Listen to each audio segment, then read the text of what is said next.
HDFC bank chairman సడన్గా exit కొట్టిండు, resign చేసిండు. స్టాక్ మార్కెట్ మొత్తం సంకరాకిపోయింది. ఇన్వెస్టర్స్ మొత్తం ఏడుకాడికి కొట్టుకోపోయారు. It was flooded completely. HDFC అనేది భారత్ యొక్క one of the trusted bank.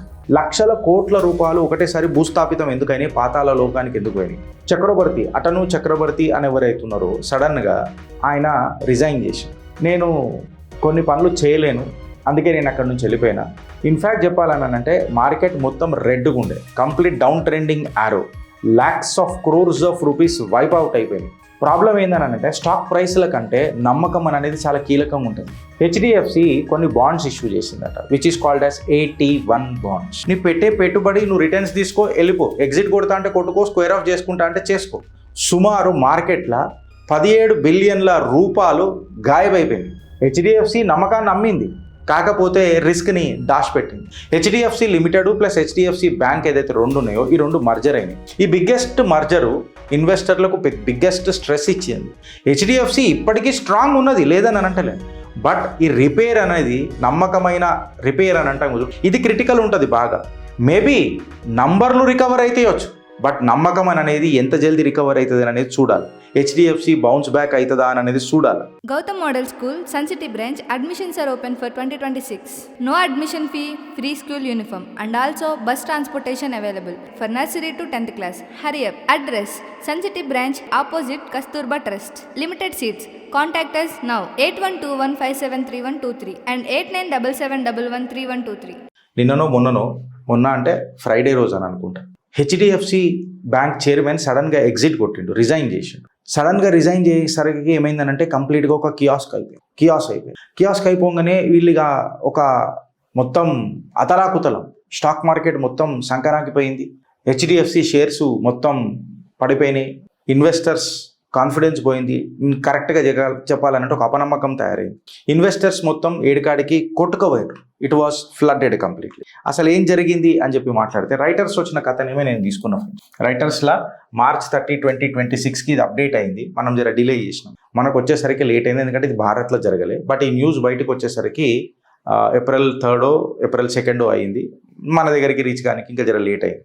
అసలు ఈ హెచ్డిఎఫ్సి బ్యాంక్ క్రైసిస్ ఏంది, అసలు షాక్ ఏంది, మళ్ళీ ఈ షాక్ పర్మనెంటా టెంపరీయా, పానిక్ మోడ్ ఏడుదాకా ఉన్నది అని చెప్పి మాట్లాడితే, హెచ్డిఎఫ్సి అనేది భారత్ యొక్క one of the trusted bank, అత్యంత నమ్మకమైన బ్యాంక్.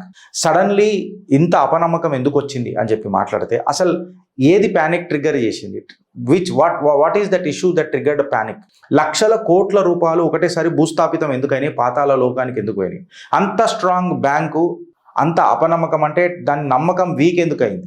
ఇప్పుడు స్ట్రాంగ్ బ్యాంకు నమ్మకం వీక్ అయింది అనుకో, ఖచ్చితంగా మార్కెట్ అనేది క్రాష్ అవుతుంది. ఇది మనం కొత్తగా డిఫైన్ చేసుకోవాల్సిన అవసరం లేదు. అసలు ఏం జరిగింది అని చెప్పి మాట్లాడితే చక్రవర్తి అటను చక్రవర్తి అని ఎవరైతున్నారో సడన్గా ఆయన రిజైన్ చేసిండు. ఎందుకు రిజైన్ చేసిండు అని చెప్పి అదే ఇప్పుడు మనం చర్చ చేయాలి. హెచ్డిఎఫ్సి బ్యాంక్ ఏమన్నదంటే ఆయన మీద కొంచెం ఎథికల్ క్వశ్చన్స్ ఉండే, ఆయన ప్రవర్తన బాగా లేకుండే, అందుకే ఆయనని మేము తీసేయాల్సి వచ్చింది అని ఆయన చెప్పారు. ఆయన ఏమని అన్నాడు, నేను కొన్ని పనులు చేయలేను, అందుకే నేను అక్కడి నుంచి వెళ్ళిపోయినా అని చెప్పారు. హెచ్డిఎఫ్సి బ్యాంక్ ఆయన మీద కేసు పెట్టిందా పెట్టలే.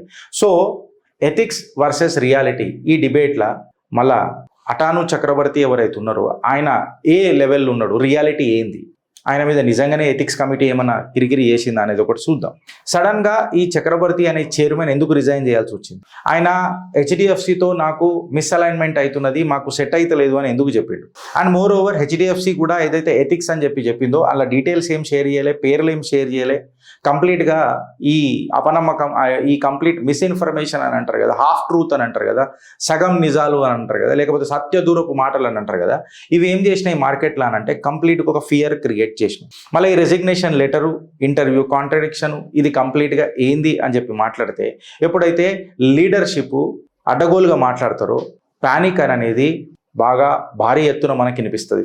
అసలు మార్కెట్ ఎందుకు మెల్ట్ డౌన్ అయింది అని అనేది మెయిన్ చర్చ. ఇప్పుడు అటాను చక్రవర్తి రిజైన్ చేసిండా, ద చైర్మన్ ఆఫ్ హెచ్డిఎఫ్సి, అదంతా పెద్దగా ఫరక్ ఏం పడుతుంది అని అనేది ఆలోచిస్తే మార్కెట్ ఎందుకు క్రాష్ అయింది అని అనేది చాలా ఇంపార్టెంట్. ఇన్ఫ్యాక్ట్ చెప్పాలని అంటే మార్కెట్ మొత్తం రెడ్గా ఉండే, complete down trending arrow, lakhs of crores of rupees wipe out అయిపోయినాయి. కరెక్ట్గా చెప్పాలనంటే స్టాక్ మార్కెట్ ఏదైతే ఉంటుందో 8.7% day in a day crash అయింది. నిఫ్టీ 3% డౌన్ అయింది. అంటే 52 వీక్ లో మార్కెట్ క్యాప్ ఎరోజన్ జరిగింది కంప్లీట్గా. ఇది మీరు నమ్ముతారా అని అంటున్నా. ప్రాబ్లం ఏందని అంటే స్టాక్ ప్రైస్ల కంటే నమ్మకం అనేది చాలా కీలకంగా ఉంటుంది. నమ్మకం ఎప్పుడైతే పడిపోతుందో స్టాక్ ప్రైస్ కంటే ఫటాక్ పని పడిపోతుంది. అది అసలు ఏంది గిరీష్, ఎందుకు ఇంత స్టాక్ మార్కెట్ లక్షల కోట్ల రూపాయలు ఎందుకు పోయింది, 8.7% ఇన్ డేలా ఎందుకు స్టాక్లో క్రాష్ అయినాయి, నిఫ్టీ 3% ఎందుకు క్రాష్ అయింది అని చెప్పి జర డీటెయిల్గా పోయి చూస్తే హెచ్డిఎఫ్సి కొన్ని బాండ్స్ ఇష్యూ చేసిందట, which is called as AT1 bonds. 81 కాదు, AT1 bonds, additional tyre 1 bonds అని చెప్పి మాట్లాడతారు. జనరల్గా ఈ అడిషనల్ టైర్ బాండ్స్ని మనం క్యాపిటల్ బాండ్స్ అన్నాడు. హెచ్డిఎఫ్సి ఏం చెప్పింది అంటే దీనికి హై రిటర్న్ ఇస్తా అని చెప్పింది. అయితే ప్రజలు ఎవరెవరైతే ఇన్వెస్టర్లు ఇంట్లో పైసలు పెట్టినరో ఈ హై రిస్క్ ట్రాప్ అనేది పసిగట్టలేకపోతారు. ఈ 81 బాండ్స్ ఏందని అంటే నీకు హై రిటర్న్స్ ఇస్తుంది, ఇంట్రెస్ట్ ఎక్కువ ఇస్తుంది, కాకపోతే దీనికి మెచ్యూరిటీ లేదు, గ్యారంటీ లేదు. అసలు అంటే గ్యారంటీ లేదు అంటే ఫర్ ఎగ్జాంపుల్ నేను 100 రూపాయలు పెట్టిన, 100 రూపాయలకు వాడు ఇంట్రెస్ట్ ఇస్తా అంటాడు. బ్యాంకు ఏదైతే నార్మల్ ఇంట్రెస్ట్ ఇస్తుందో దానికంటే నేను రెట్టింపు ఇంట్రెస్ట్ ఇస్తా, లేకపోతే ఇంక ఎక్కువ ఇస్తా, ఇంత X% ఇస్తా, అంత X% ఇస్తా అని చెప్పి చెప్తారు. But at the end of the day నా ప్రిన్సిపల్ అమౌంట్ ఏదైతే ఈ 100 రూపాయలు ఉందో అది మళ్ళీ రిటర్న్గా సేఫ్ వస్తుందా లేదా అనేది ఇన్వెస్టర్ యొక్క నమ్మకం. వీళ్ళు ఆ ప్రిన్సిపల్ గ్యారంటీ చెప్పకుండా హై మెచ్యూరిటీ ఇస్తా అని చెప్పినప్పుడు ఎట్లయిపోతుంది అని అంటే ప్రిన్సిపల్కే వాల్యూ లేనప్పుడు మెచ్యూరిటీ అనేది లేదని అన్నట్టే కదా. సో నీ గ్యారంటీ ప్రిన్సిపల్కే లేనప్పుడు మెచ్యూరిటీ ఏడికైనా ఉంటుంది ఫ్రెండ్స్. సో నీ హై రిటర్న్స్ ఏదైతే మాట్లాడుతావు చూడు అది కంప్లీట్గా ఎప్పుడైనా జీరో అయిపోతాయి, because the principal is not been assured. ఇది ఎట్లుంటుంది అని అంటే ఇది FD లాగా అనిపిస్తుంది ఇన్వెస్టర్లకు, కాకపోతే ఫ్యాక్ట్గా మాట్లాడితే స్టాక్ ప్రైస్లో ఈక్విటీ ఎట్లుంటుంది అట్లనే ఉంటుంది. నీ పెట్టే పెట్టుబడి నువ్వు రిటర్న్స్ తీసుకో, వెళ్ళిపో, ఎగ్జిట్ కొడతా అంటే కొట్టుకో, స్క్వేర్ ఆఫ్ చేసుకుంటా అంటే చేసుకో, బట్ నీకు రిటర్న్స్ మాత్రం మేము ఇంత ఇస్తాం గ్యారంటీ అని చెప్పి సత్తా బజార్లలో ఉండవు. అయితే ఈ క్రెడిట్ ఇష్యూ షాక్ ఏడైంది అని చెప్పి మనం అందరం మాట్లాడితే సుమారు మార్కెట్లో 17 బిలియన్ల రూపాయలు గాయబైపోయింది. మీరు వింటుంది correct, 17 billion has been wiped out overnight. March 2023 credit issue collapse అయిపోయింది కంప్లీట్గా. మార్చ్ 23 ఇది ఎప్పుడు 2026, ఎస్ మార్చ్ 2023కి వీళ్ళు బాండ్స్ ఏమో ఇష్యూ చేసినట్టున్నారు, if I'm not wrong, dates నాకు కరెక్ట్ గుర్తులేవు. అయితే Swiss regulator right of order ఏం చెప్తున్నది అనేది కూడా మనం చూసుకోవాలా. అయితే ఈ ఒక్క డెసిషన్ ఏదైతే అటాను చక్రవర్తి ఎథిక్స్ రియాలిటీ ఎక్సెట్రా అని ఇప్పటిదాకా మనం మాట్లాడుకున్నామో కంప్లీట్గా లైఫ్ సేవింగ్స్ అందరివి పోయినాయి. Maybe that is what we called as, ఆయన ఏమోనన్నాడు, నేను అలైన్ కాలేకపోతున్నా, సత్యదూరపు మాటలతో నేను అలైన్ కాలేకపోతున్నా, అందుకే నేను ఇడికైనా రిజైన్ చేసిన, మాకేం పెద్దగా ఆధారబంధులు లేవు, ఎథిక్స్ ఉంటే నేను వర్క్ చేస్తానని ఆయన మాట్లాడాడు. ఇప్పుడు ఎవరైనా ఒకటి గుర్తుపెట్టుకోవాల్సింది ఏంటంటే సేఫ్ ఇన్వెస్ట్మెంట్ ఉంటే మనకు అందరికీ మంచిగా ఉంటుంది, లేకపోతే హిడెన్ రిస్క్ ఏముందో మనకు తెలిస్తే జర మంచిగా ఉంటుంది. ఇప్పుడు హెచ్డిఎఫ్సి దుబాయ్లో ఈ బాండ్స్ అమ్మబడ్డాయి, ఎన్ఆర్ఐలు అందరూ ఇలా పెట్టుబడి పెట్టిండ్రు. వీళ్ళు ఏమని అనుకున్నారు, ఇది చాలా సేఫ్ ఉంటుంది, సుమారు 10 నుంచి 13% ఇంట్రెస్ట్ కట్టిస్తాము అని చెప్పి హెచ్డిఎఫ్సి వెనకకి చెప్పింది. కాకపోతే రిస్క్లు ఏవేవైతే ఉంటాయో అవి డిస్క్లోజ్ ఏం చేయలే, డీటెయిల్గా మాట్లాడలేదు. ఇప్పుడు ఇది ఏమైపోయిందని అంటే కంప్లీట్గా ఎప్పుడైతే ఇన్వెస్టర్ లాస్ అయ్యిండో వాడు కంప్లైంట్ చేస్తారు కదా, లీగల్ ఫైలింగ్స్ చేస్తారు కదా. హెచ్డిఎఫ్సి నమ్మకాన్ని అమ్మింది, కాకపోతే రిస్క్ని దాచిపెట్టింది. ఇప్పుడు రియల్ ఇన్వెస్టర్కి ఏం ఇంపాక్ట్ అయింది అని అంటే ఎస్పెషల్లీ మిడిల్ క్లాస్ ఎన్ఆర్ఐకి ₹1 కోటి, ఇప్పుడు సపోజ్ ఫర్ ఎగ్జాంపుల్ ₹1 కోటి ఎవడైనా పెట్టిండు అనుకో అది జీరో అయిపోతుంది. ఎందుకు అని అంటే ఒక ఇన్వెస్టర్ రాజేష్ అనే వ్యక్తి ₹1 కోటి పెట్టిండట ఈ బాండ్స్లో, 81 బాండ్స్లో, అడిషనల్ టైర్ 1 బాండ్స్లో, కంప్లీట్గా జీరో అయిపోయిందంట. రికవరీ ఎంత వచ్చింది ఆయనకు లాస్ట్కి ఆయన అంటే 30% కంటే ఎక్కువ రాలేదన్నట్టు, అంటే ఆల్మోస్ట్ 70% లాస్ అయ్యి, ఇన్ఫాక్ట్ 70% లాస్ అని అంటే అది టోటల్ లాస్ అయ్యి అంటారు కదా ఫ్రెండ్. సో బ్యాంకులు ఇట్లా బిహేవ్ చేస్తే ఇన్వెస్టర్కి భద్రం ఏడు ఉంటుంది అనేది ఒక పెద్ద క్వశ్చన్. ఇంకొక క్వశ్చన్ ఏమని వచ్చింది మార్కెట్లో, కంప్లీట్గా ఇంతగానం 17 బిలియన్ ఎందుకు క్రాష్ అయింది, ఆల్మోస్ట్ 8.7% ఎందుకు క్రాష్ అయింది, నిఫ్టీ 3% ఎందుకు ఇంపాక్ట్ అయింది అంటే HDFC limited plus HDFC bank ఏదైతే రెండు ఉన్నాయో ఈ రెండు మర్జర్ అయినాయి. ఈ బిగ్గెస్ట్ మర్జరు ఇన్వెస్టర్లకు బిగ్గెస్ట్ స్ట్రెస్ ఇచ్చింది. ఇప్పుడు 6 లక్షల కోట్ల లోన్ ఏదైతే ఉంటుందో ఇది కంప్లీట్గా ఈ 6 లక్షల కోట్ల లోన్ని కంప్లీట్గా బుక్స్ అబ్జర్వ్ చేసింది ఏనంటే మళ్ళీ కాంగయాయి.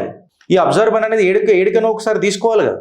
ఇప్పుడు జనరల్గా లైఫ్ స్టైల్ డిజీజ్ల కింద మనం షుగర్ అని మాట్లాడతాం. ఒక పెద్ద డాక్టర్ నాకు ఒక మాట చెప్పింది, ఏందనంటే బాస్ షుగర్ గోల్ వేసుకుంటున్నావు నువ్వు కరెక్టే, బట్ షుగర్ ఏడుంది, నీ బ్లడ్ షుగర్లలో ఉన్నది, నీ బ్లడ్లో ఉన్నది. గోల్ వేసుకున్నంత మాత్రాన నీ బ్లడ్ అయితే బయటికి పోతలేదు, అది నీ బాడీలోనే ఉన్నది. సో దాన్ని ఏం చేస్తుంది, ఆ షుగర్ ఎక్కడ పోయి స్టాగ్నేట్ అవుతుంది, నీకు ఫ్యూచర్లో ఫ్యాటీ లివర్ కిడ్నీస్ ఇవన్నీ ఎందుకు ఎఫెక్ట్ అవుతున్నాయి. సో ఏడికి పోతుంది అంటే టెంపరీ సొల్యూషన్కి నువ్వు పర్మనెంట్ డిసడ్వాంటేజ్ ఎందుకు చేసుకుంటున్నావు బాడీకి. సో ఇప్పుడు 6 లక్షల కోట్లు అబ్జర్వ్ చేస్తున్నారు అని అంటే ఎక్కడ, బికాస్ ఈక్విటీ అనేది ఏడ పెరగలే, గ్రోత్ అనేది ఎక్కడ పెరగలే. ఇప్పుడు పంచ్ లైన్ గురించి మనం మాట్లాడినాం అనుకో, లోన్స్ ఫస్ట్ వచ్చినాయి వచ్చు కాదని అంటలేను, మనీ తర్వాత వచ్చింది కదా, మళ్ళీ ఇది ఎవరు అబ్జర్వ్ చేస్తారు అని అనేది ఒక పెద్ద క్వశ్చన్. ఈ హెచ్డిఎఫ్సి లిమిటెడ్ది ఇంకా హెచ్డిఎఫ్సి బ్యాంక్ మర్జర్ అనేది ఒక బిగ్గెస్ట్ స్ట్రెస్ ఇచ్చింది. Let us come to CASA, current account and మన సేవింగ్స్ అకౌంట్స్ అని ఉంటుంది.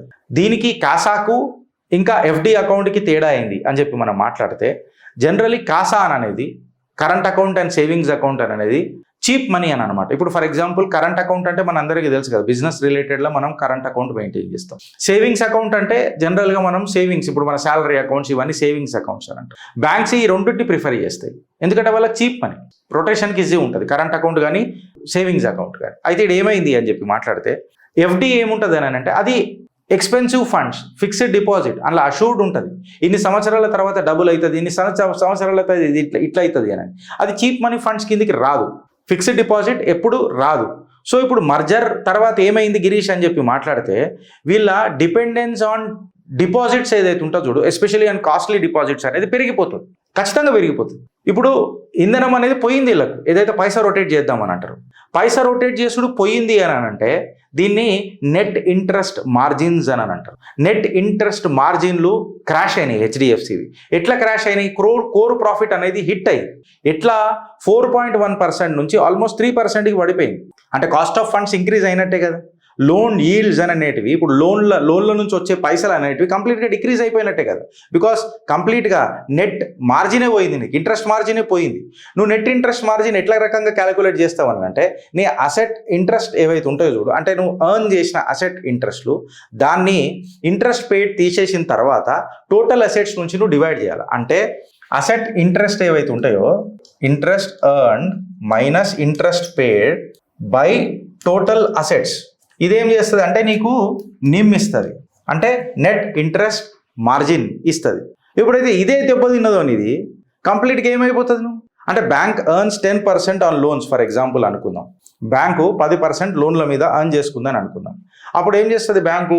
5% డిపాజిట్స్కి ఇస్తుంది, 5% ఫిక్స్డ్ డిపాజిట్స్ ఏదో ఉంది దానికి పోతుంది. అంటే జనరల్గా బ్యాంక్ ఎంత ఎర్న్ చేసింది? 5%. ఇక్కడ ఏమవుతుంది తెలుసా, ఇప్పుడు ఫిక్స్డ్ డిపాజిట్స్ తీసుకోవచ్చు కదా Girish, current account saving accounts లేకపోతే ఏమవుతుంది?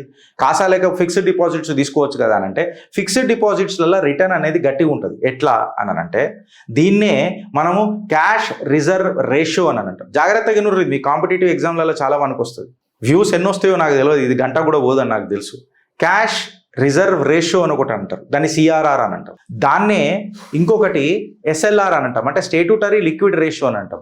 ఈ క్యాష్ రిజర్వ్ రేషియో ఇంకా స్టేట్యూటరీ లిక్విడ్ రేషియో ఏదైతే ఉంటుందో, ఈ రెండిట్లో ఏదైనా బర్డన్ పడ్డది అనుకో, ఖచ్చితంగా మార్కెట్ మీద ఇంపాక్ట్ ఉంటుంది, బ్యాంక్ మీద కూడా ఇంపాక్ట్ ఉంటుంది. ఇప్పుడు క్యాష్ రిజర్వ్ రేషియో ఏంది గిరీష్ అని అంటే, నీ టోటల్ ఫిక్స్డ్ డిపాజిట్స్ ఏవైతే ఉంటాయో చూడు, అందులో ఒక ఫిక్స్డ్ పర్సంటేజ్ ఏదైతే ఉంటుందో అది ఆర్బీఐ దగ్గర నువ్వు డిపాజిట్ చేయాల్సి వస్తుంది. దాన్నే క్యాష్ రిజర్వ్ రేషియో అని చెప్పి మాట్లాడతారు. మళ్ళీ ఎస్ఎల్ఆర్ ఏంది అని అంటే, స్టేట్యూటరీ లిక్విడ్ రేషియో అని అన్నప్పుడు ఏదైతే నీ డిపాజిట్లు ఉన్నాయో అందులో నుంచి ఒక పర్సంటేజ్ ఆఫ్ యువర్ మనీ ఏదైతే ఉంటుందో చూడు, అందులో నువ్వు సేఫ్ అసెట్స్లలో పెట్టాలి. ఇప్పుడు సిఆర్ఆర్ ఇంకా ఎస్ఎల్ఆర్ మీకు క్లారిటీ వచ్చింది కాబట్టి దీన్ని క్లియర్ కట్గా ఉదాహరణతో మాట్లాడదాం. ఫర్ ఎగ్జాంపుల్, నువ్వు 100 రూపాయలు డిపాజిట్ చేసినావు, క్యాష్ రిజర్వ్ రేషియో అంటే 100 రూపాయలు నువ్వు డిపాజిట్ చేయగానే బ్యాంక్ ఏం చేస్తుంది?